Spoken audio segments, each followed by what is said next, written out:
des 9 bulles, c'est très simple. En fait, moi-même, quand j'étais enceinte en 2005, j'ai découvert que c'était vraiment difficile de s'habiller. Donc, moi, j'étais commerciale en entreprise, donc je vais être assez bien habillée. J'ai découvert que c'était difficile de s'habiller et d'autre part que je manquais d'informations sur ce que je vivais.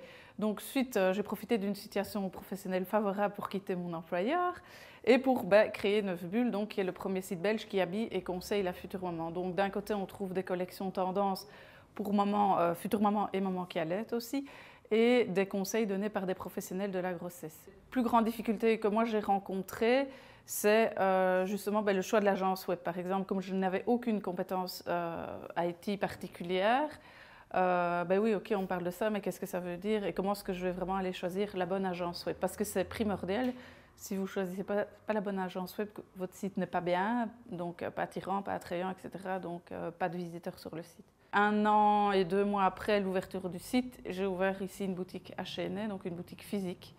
Et donc au niveau du pourcentage des ventes, c'est 80% des ventes se font ici en boutique, tout simplement parce que les futures mamans vont regarder sur mon site, elles vont choisir le vêtement, donc elles arrivent ici, elles savent déjà les marques qui sont présentes, les couleurs disponibles, les tailles disponibles, donc elles préparent vraiment leur visite en boutique. Donc j'ai des gens qui viennent de partout, de Belgique, ici au point de vente. Alors sur le site, évidemment, c'est des ventes en Belgique, en Wallonie, en Flandre, à Bruxelles et aussi en Hollande, Suisse et France. Le référencement est effectivement une étape obligatoire, donc ça c'est vraiment un travail très important qu'il ne faut surtout pas négliger. Et également, il y a tout ce qui est rédaction d'articles sur des précis pour être bien référencé, communiqué de presse aussi. Mais également, moi je mets beaucoup d'énergie dans tout ce qui est communication offline.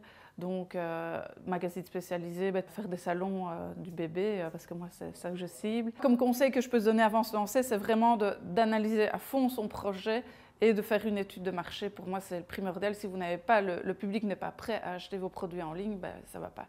Il faut qu'il soit prêt. Il faut peut-être revoir alors sa stratégie. Et donc, l'autre conseil, c'est vraiment de bien établir une stratégie marketing avant, bien longtemps avant. J'ai justement quelqu'un la semaine dernière qui m'a dit « Mon site va être lancé dans 15 jours, qu'est-ce que je peux faire comme publicité ?» Non, ça ne va pas.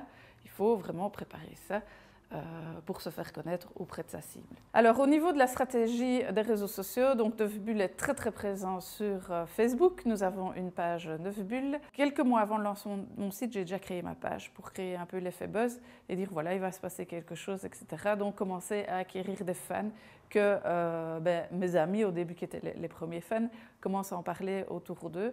Et donc maintenant, c'est très agréable de voir que tous les jours, il y a des fans qui s'ajoutent. Dire voilà, tel t-shirt, il m'en reste 4, dépêchez-vous parce que c'est les 4 derniers, il n'y a plus de stock après, paf, boum, ça se vend, quoi. Donc voilà, très pratique parce que gratuit et ça permet d'améliorer, d'augmenter les ventes.